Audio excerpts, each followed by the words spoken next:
جی بھابھی، آج زیادہ لیکچر نہیں تھے تو میں نے سوچا فیملی کے ساتھ ٹائم اسپینڈ کیا جائے۔ وہ مسکراتے ہوئے بولا تو ناجس سر ہلا کر رہ گئی۔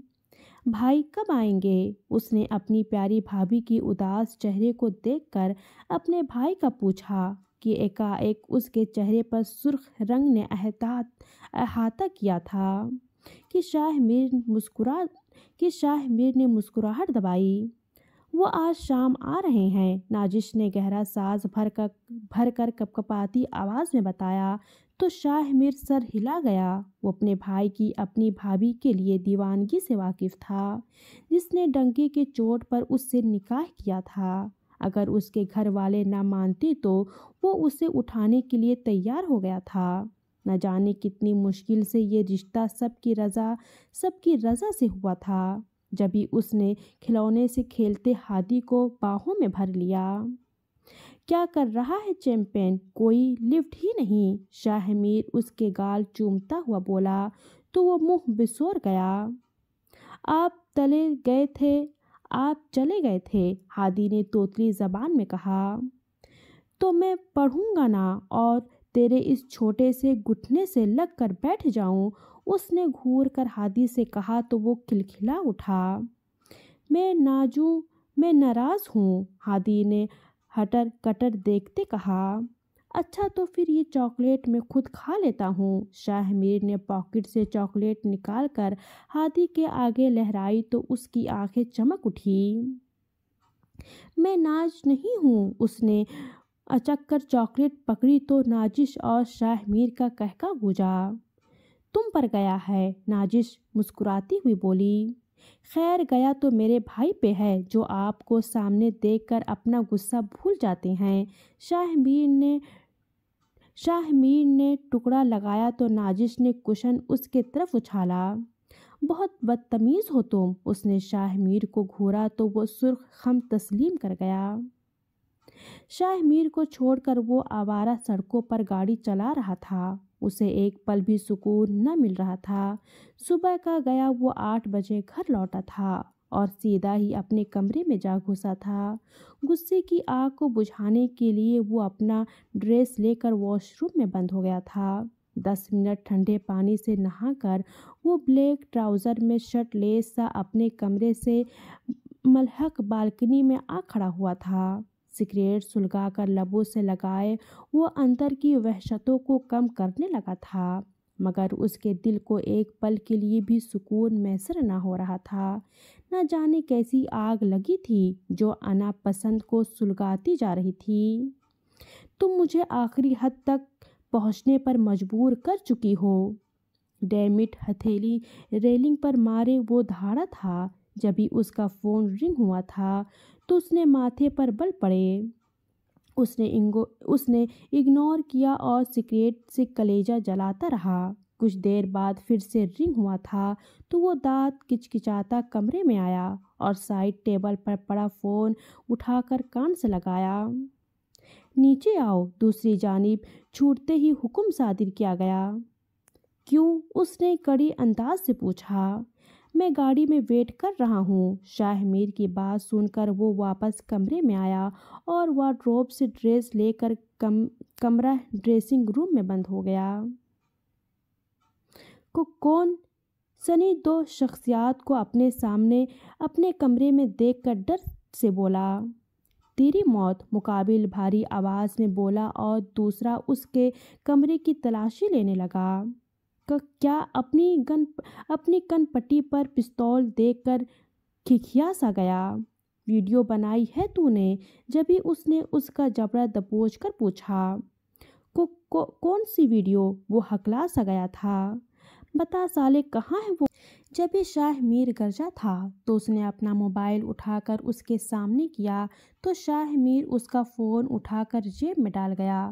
اس کا لیپ ٹاپ اور USB اپنی گرفت میں کرتے ان دونوں نے سنی کو ایک بازو اور ایک ٹانگ توڑ کر اس کے چہرے کو مکوں کی برسات کرتے اسے وار کیا تھا۔ کون ہو تم لوگ؟ CIA، تیرے بارے میں مخبری ہوئی ہے ہمیں۔ جبھی شاہ میر نے بھاری آواز میں اسے بتا کر اس کی ناک پر مکہ مارا تھا کہ خون بھل بھل کر اس کے ناک سے بہنے لگا تھا، اور وہ اسے کراہتے ہوئے چھوڑ کر جس راستے سے آئے تھے اسی سے نکل گئے تھے۔ گاڑی میں بیٹھتے ہی انہوں نے مانی نے گھر کا رخ کیا تھا، اسے بھی شدید مار کر وہ اس کا لیپ ٹاپ اور فون لے کر نکل گئے تھے۔ انہیں بہت سی USB اس کے گھر سے بھی ملی تھی۔ وہ مانی کی بھی سنی والی حالت کر کے اس کا نقشہ بگاڑ کر وہ اپنے گاڑی میں جا بیٹھے تھے۔